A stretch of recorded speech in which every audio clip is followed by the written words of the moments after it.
আজকে আমরা যে বিষয়ে আলোচনা করব সেটা হলো এন কন্ডেন্সার মেথড।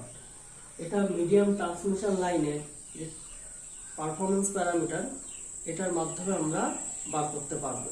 তাহলে কোশ্চেন হলো, শর্ট ট্রান্সমিশন লাইনের ক্ষেত্রে আমরা ক্যাপাসিটরের মানটা ইগনোর করি কেন? মানটা তার কারণ হলো শর্ট ট্রান্সমিশনের লেন্থটা কম, তার জন্য ক্যাপাসিটরের যে মানটা আমরা যদি ইগনোর করি তাহলে পারফরমেন্স প্যারামিটার উপরও কোনো অসুবিধা হয় না।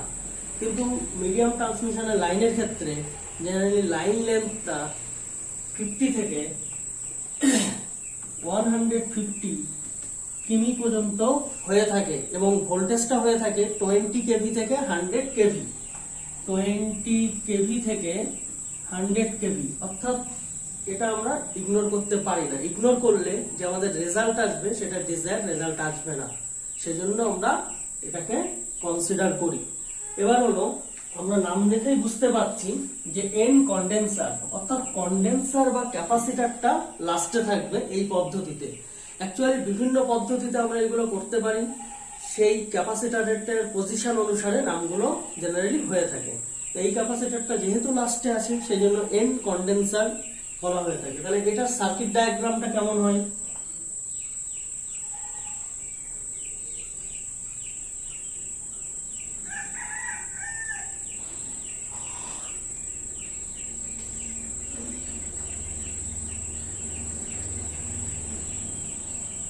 এখানে তাহলে রেজিস্ট্যান্স থাকে, ইন্ডাকটেন্স থাকে, ইন্ডাকটিভ রিঅ্যাকটেন্স এটার জন্য, এটা লোড, এবং এই যে এন কন্ডেন্সার, অর্থাৎ ক্যাপাসিটরটা এখানে থাকতো, এখানে থাকতে বিভিন্ন জায়গায় থাকতে পারে, যেহেতু এই লাস্টের দিকে থাকে সেই জন্য এটার নাম হলো এন কন্ডেন্সার মেথড। তাহলে এর অ্যাক্রসে যে ভোল্টেজটা সেটা হলো ভিআর, এবং এই টোটাল কারেন্টটা আইএস, এখানে যে কারেন্টটা আসবে সেটা আইসি, এখানকার কারেন্টটা IR.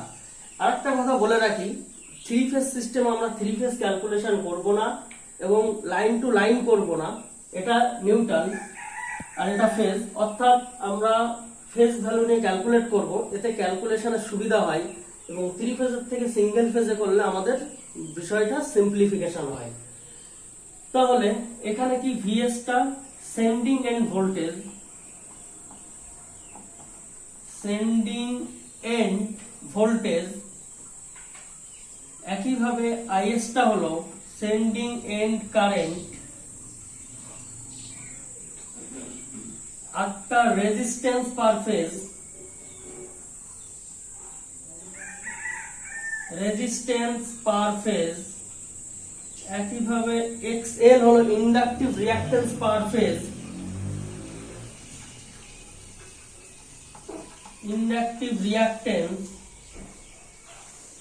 Reactance per phase, IC হলো capacitive current or charging current, capacitive current,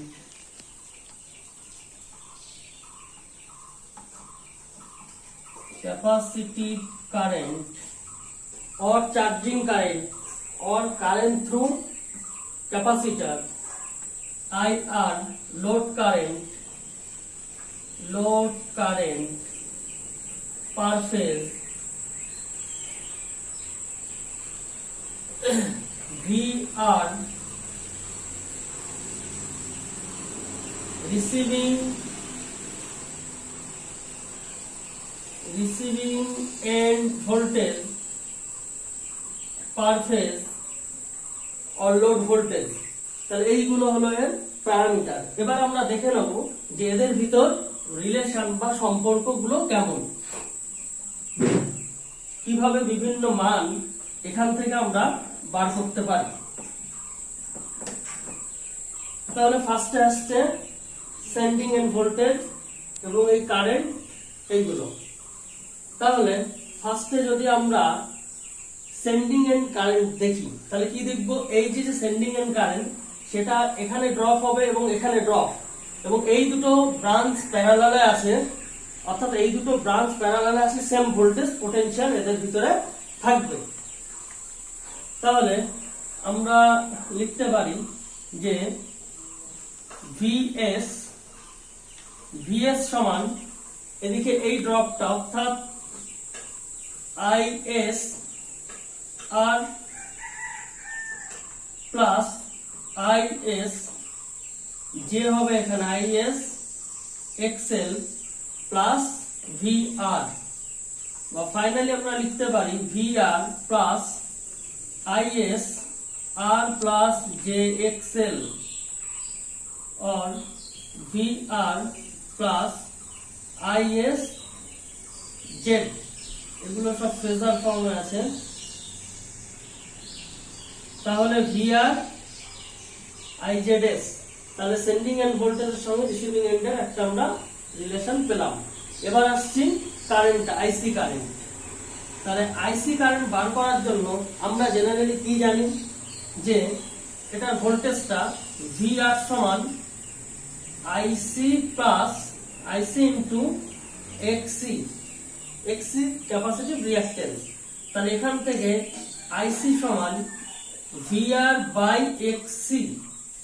আমি আগেই বলেছিলাম এখানে আমি মাইনাস দিইনি, কিন্তু অ্যাকচুয়ালি যেটা হয় জেড সমান আর প্লাস জে এক্সএল মাইনাস এক্সি।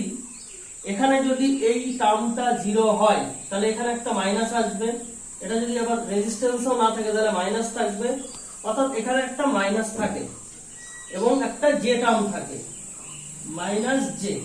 তাহলে এখানে লিখলাম মাইনাস জে, তাহলে এখানে মাইনাস জে আছে, আমি কি করছি উপরে নিচে জে দিয়ে গুণ করছি। তাহলে উপরে একটা জে হলো ভিআর, নিচে কি হলো দুটো জে হবে জে জে ভিআর। তাহলে এটা সমান হলো জে ভিআর, এটা এক্সসি। তাহলে জে জে কি জে স্কয়ার, আমরা কি জানি যেহেতু imaginary term J J J square, আর জে স্কয়ার মানে -1 কমপ্লেক্স নম্বরে যেটা আই এখানে সেটা আমরা জে ধরি।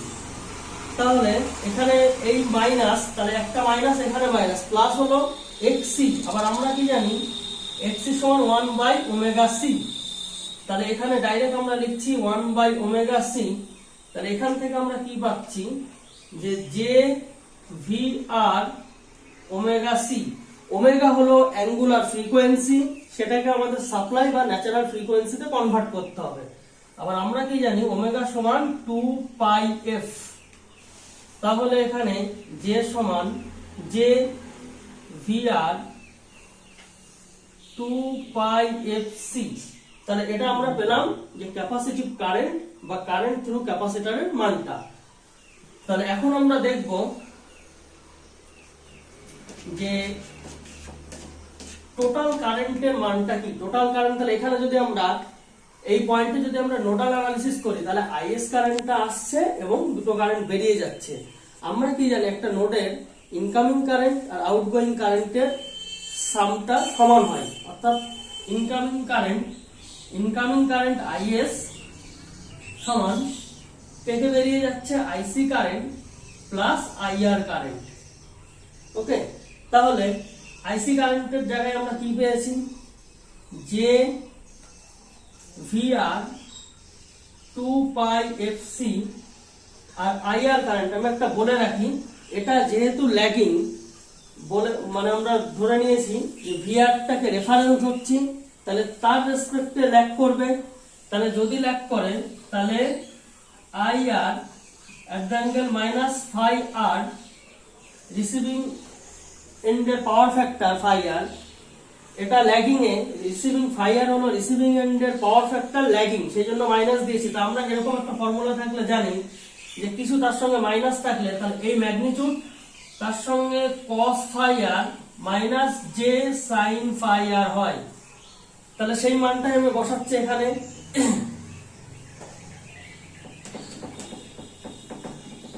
এই মানটা তাহলে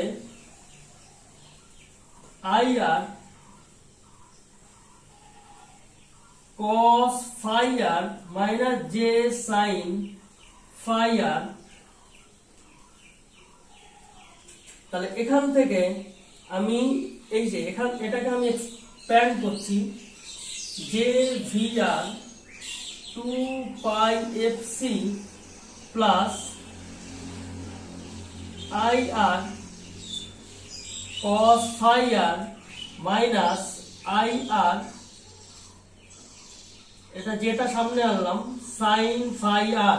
তাহলে এখন আমার যে টার্ম কোথায় আছে, এই একটা যে টার্ম, এখানে একটা যে টার্ম, তাহলে যে টার্ম গুলোকে একদিকে করব, আর যেখানে যে নেই অর্থাৎ রিয়েল পার্ট ইমাজিনারি পার্টকে আমি আলাদা করছি। তাহলে রিয়েল পার্টে কে কে আছে, I R phasor cos phi r, এখান থেকে আমি যে কমন নিলাম, তাহলে এখান থেকে যদি আমি যে কমন নেই প্লাস জে, তাহলে কে পড়ে থাকে 2VR 2, আচ্ছা VR 2 পাই FC minus IR sin phi r। তাহলে এই পেলাম আমরা কারেন্টের রিলেশন। এবার আমরা তাহলে কারেন্টের রিলেশন পেলাম, আইসি এর মান বার করলাম, সবগুলো হলো। এবার আমরা এটা ফেজার ডায়াগ্রামে রিপ্রেজেন্ট করব। আমি কি বলেছি যে ভিআর টাকে রেফারেন্স, তাহলে ভিআর অ্যাজ রেফারেন্স, তাহলে ভিআর যদি রেফারেন্স হয় তাহলে আমি ধরছি এই যে ভিআর এটা রেফারেন্স, ভিআর রেফারেন্স। তাহলে ভিআর রেফারেন্স হলে আইআরটা তার থেকে যেহেতু ল্যাগিং, এর থেকে পিছিয়ে থাকবে এই ফেজারটা, তাহলে আইআর ফেজারটাকে আমি এই দিকে লিখলাম আইআর, যেহেতু এটা ল্যাগ করেছে।